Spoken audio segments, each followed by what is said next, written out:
Well, patience plays an important role in almost every cross-examination. You've got to be sure that you have patiently laid the trap in a way that the witness is not going to be able to get out of before you speak it. And far too many lawyers rush in and sort of close the trap before they've got the witness entirely encircled.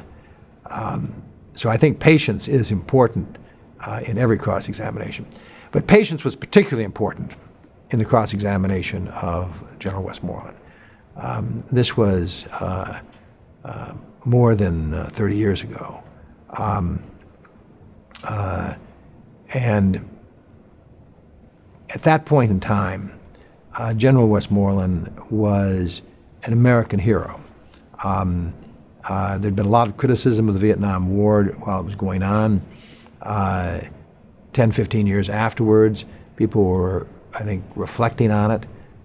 He'd been a commander, and he looked every inch a general. He was strikingly handsome, sat erect, 6'3", 6'4". He looked like, the kind of person that central casting would give you to play an American general. And he was a person of great integrity, and that came across.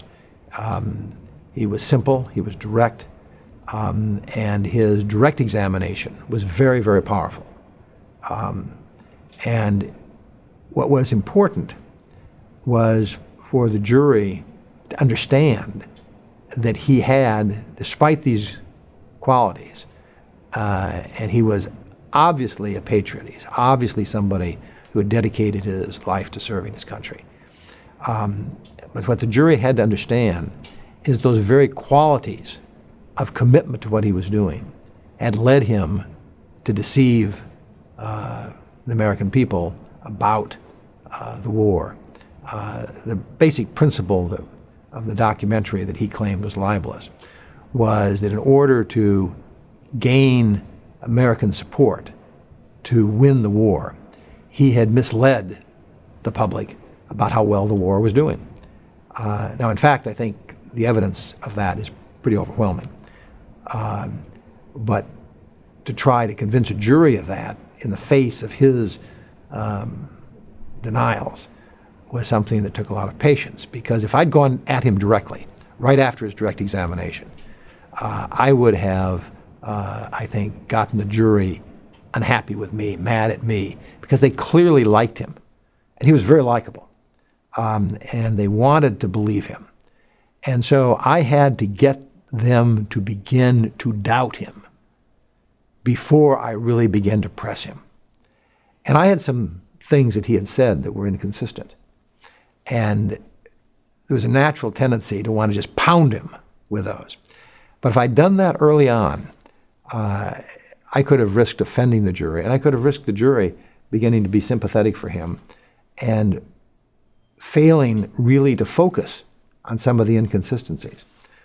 So it took me 3 days really to take him down, but it was a process of slowly getting the jury to understand that this was not quite as straight, quite not as direct, quite not as honest a person giving answers as he had appeared. And what you would do is you would say, now, General, you said this, and I think I understand what you're saying, but it's a little confusing to me because you also said this. Now, I'm sure there's an explanation, but could you give me that explanation? And he'd give you an explanation, and you'd say, well, I don't really understand how what you just said reconciles these two. Could you explain it again? And then he'd give an explanation, and you'd move on. It wasn't satisfactory, but instead of just beating him up on that, you'd go on and say, well, I'm not sure I understand, but let me move on to another point. And then you'd give him another thing, and you go through the same process. And as you went through those, the jury began to understand that those answers didn't really mix and match, those answers really didn't answer the question of how could you reconcile these two statements. He said one thing in his testimony, and then here's a document that appears inconsistent. And his attempt to say, oh, they're entirely consistent, the jury could see that they weren't entirely consistent. And now they're beginning to doubt him a little bit. And that allowed me to step up the pace, begin now to press him a little bit more, until finally in the last day it was pretty intense.